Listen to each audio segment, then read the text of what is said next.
I didn't identify myself as a collector at first, although that is what I was.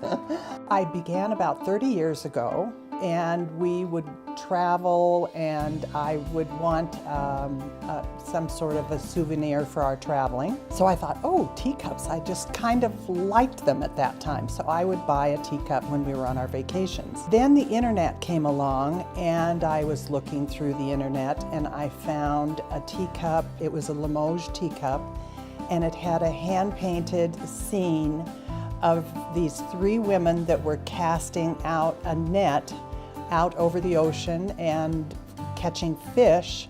And I thought, my gosh, that is so cool.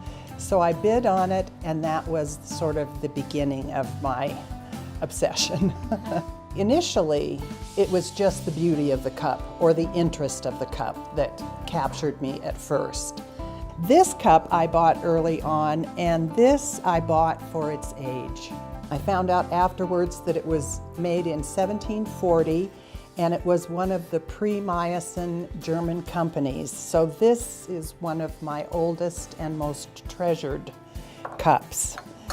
I started looking at things that were a little more contemporary, unique use of color, which this was, with the mixture of the oranges and the pinks, which I just thought was really beautiful. All of the ones that I have are in close to perfect condition, which shows me that if something is 100+ years old, that it has been treasured and has been carefully taken care of, because they're porcelain. It sort of makes me imagine stories and things that might be connected to people collecting these and saving them and protecting them. And so I think there's just some value to the fact that they've lasted this long and that they're still here with us.